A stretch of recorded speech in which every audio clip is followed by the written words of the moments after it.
Ivan জানতে চেয়েছেন নফল নামাজের সিজদায় বাংলা দোয়া করা যাবে কিনা। ইশফাত ইসলাম রাফি জানতে চেয়েছেন জামাতে চেয়ারে বসে নামাজ পড়ার বিধান কি আছে, দুজন একসাথে সালাম ফিরা দিয়ে ফেললে করণীয় কি। সাবরিনা রিঙ্কু আপনি জানতে চেয়েছেন স্ত্রী যদি স্বামীকে ডিভোর্স দেয় তাহলে সেটা শরীয়তসম্মত হবে কিনা। ওমর আহমেদ জানতেছেন কারো গায়ে পা লাগলে করণীয় কি। ভাই সাদিয়া ইসলাম আপনি জানতেছেন সূরা ইয়াসিন একবার পড়লে 100 বার কোরআন খতমের সওয়াব পাওয়া যায়, সঠিক কিনা। নাসরিন সুলতান আপনি জানতে চেয়েছেন বাচ্চা হওয়ার জন্য কোনো আমল করতে। চলে যাচ্ছে আমরা সরাসরি প্রশ্নোত্তরে আপনাদের। সর্বপ্রথম যে প্রশ্নটি আমি দেখতে পাচ্ছি, আপনি জানতে চেয়েছেন স্ত্রী যদি স্বামীকে ডিভোর্স দেয় তাহলে সেটা শরীয়তসম্মত হবে কিনা। স্ত্রী যদি স্বামীকে ডিভোর্স দেয়, স্ত্রী কখনো স্বামীকে ডিভোর্স দিতে পারেন না। নবী সাল্লাল্লাহু আলাইহি ওয়াসাল্লাম বলেছেন আত-তালাকু বির-রিজাল ওয়া ইদ্দাতু বিন-নিসা, তালাক পুরুষরা দিবে, তালাক মেয়েরা দিবে না। মেয়েরা নিজের প্রতি নিজে তালাক গ্রহণ করতে পারে, এখানে ভাষার বেশ কম আছে। মেয়েরা বিবাহ বিচ্ছেদের উদ্যোগ নিতে পারে নিজের প্রতি নিজে তালাক গ্রহণ করে। স্বামীকে তালাক দিলে এরকম বলে কখনো তালাক হবে না।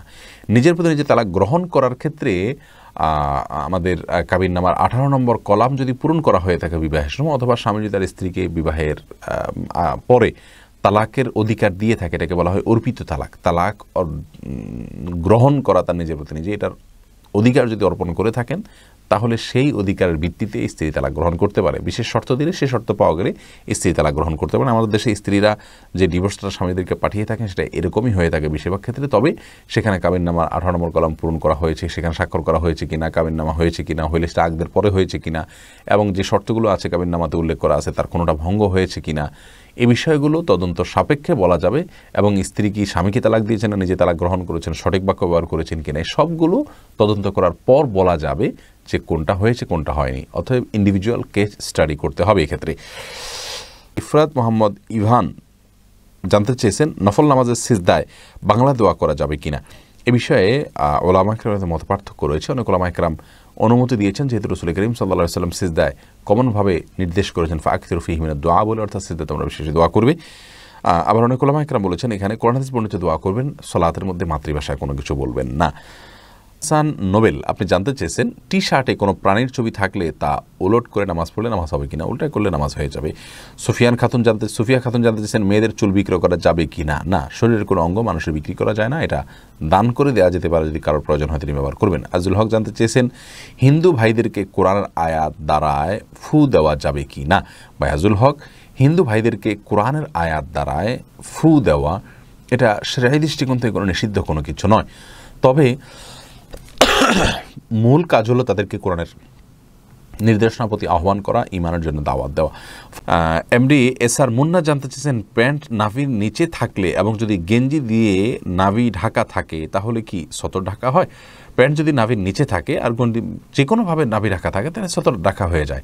আপনাকে সতর যে প্যান্ট দিয়ে ঢাকতে হবে, লুঙ্গি দিয়ে বা পাজামা, এমন কোনো যে কোনো কিছু দিয়ে আপনি ঢাকলেন, সেটা গেঞ্জি দিয়ে ঢাকলেন আর প্যান্ট দিয়ে ঢাকলেন, ঢাকা থাকলেই আপনার সতর আদায় হয়ে গেল। সুমন আমি জানতেছেন কারো গায়ে পা লাগলে করণীয় কি। ভাই সুমন, এটি যেহেতু আমাদের সমাজে দোষণীয় মনে করা হয়, ত্রুটির বিষয় মনে করা হয়, সেজন্য কারোর গায়ে যদি পাও লেগে থাকে তাহলে সেক্ষেত্রে ওই ব্যক্তিকে সম্মান করা উচিত, যাতে তার অসম্মান না হয়। তাকে এটা বোঝানো উচিত যে আমার অনিচ্ছা লেগেছে, বাস এটা করা যেতে পারে, এটাতে কোনো অসুবিধা নেই। অ্যারাবিয়ানরা কারোর গায়ে পা লাগলে সেটা কোনো দোষণীয় মনে করে না, যার কারণে তাদের ওখানে বিশেষ কোনো কিছু করার নাই। এটা আমাদের অঞ্চলে যেহেতু এটা দোষের ওরফের ভাষা, কি এটা কিন্তু আমাদের অঞ্চলের ভাষা, আমরা এটাকে খারাপ কোনো এক জায়গায় একটা ভাষা যখন গালি হিসেবে ব্যবহার করা হয় সেটা ব্যবহার করা গুনাহ। একই ভাষা অন্য কোনো এলাকা বুলি হিসেবে ব্যবহার করা হলে, গালি না হিসেবে না করা হলে সেটা গুনাহ হবে না। ঠিক তেমনিভাবে পাও লাগার বিষয়টি। সাদিয়া ইসলাম আপনি জানতেছেন সূরা ইয়াসিন একবার পড়লে 100 বার কোরআন খতমের সওয়াব পাওয়া যায়, এটা সঠিক কিনা না বোন? এটা বিশুদ্ধ কোন হাদিস দ্বারা প্রমাণিত নয়। সূরা ইয়াসিনের আসলে কোনো বিশেষ ফজিলতি বিশুদ্ধ কোন হাদিস দ্বারা প্রমাণিত নয়। সূরা ইয়াসিন সম্পর্কে অনেক কথা আছে, একবার পড়লে 7 খতমের সওয়াব পাওয়া যায়, এটা সেটা, এগুলো বিশুদ্ধ কোন হাদিস দ্বারা প্রমাণিত নয়। ফোনে কোরআন পড়লে কি একই সওয়াব পাবো? আর ওযু ছাড়া ফোনে কোরআন পড়া যাবে কিনা মোহাম্মদ সাজ্জাদ হোসেন জানতে চেয়েছেন। ভাই পড়া যাবে, কোনো অসুবিধা নেই। আর আপনি কোরআন তেলাওয়াত থেকে ডাইরেক্ট কোরআন থেকে পড়লে যেরকম সওয়াব পাবেন, আপনি ফোনে যদি আপনি কোরআন পড়েন তাহলে সেক্ষেত্রেও একই সওয়াব আপনি পাবেন। এমন কোনো কথা নেই যে ফোনে তেলা করলে আপনি সওয়াব কম পাবেন এবং কোরআন থেকে ডাইরেক্ট পড়লে সওয়াব বেশি পাবেন, এরকম কোনো কথা কোরআন হাদিসে কোথাও বলা হয়নি। নাসরিন সুলতান আপনি জানতে চেয়েছেন বাচ্চা হওয়ার জন্য কোনো আমল করতে পারি। কোন আমল করতে পারি? বাচ্চা হওয়ার জন্য আল্লাহর কাছে দোয়া করবেন, রব্বি হাবলি মিনাস সালিহিন, রব্বি হাবলি মিনাস সালিহিন, রব্বি লা তাজারনি ফারদা ওয়া আনতা খায়রুল ওয়ারিসিন। এই জাতীয় দোয়াগুলো পড়বেন যেগুলো নবী রাসূলগণ আল্লাহর কাছে করেছেন। আফাত ইসলাম রাফি জানতে চেয়েছেন জামাতে চেয়ারে বসে নামাজ পড়ার বিধান কি আছে, দুজন একসাথে সালাম ফিরা দিয়ে ফেললে করণীয় কি? দুটা প্রশ্ন আপনি করেছেন।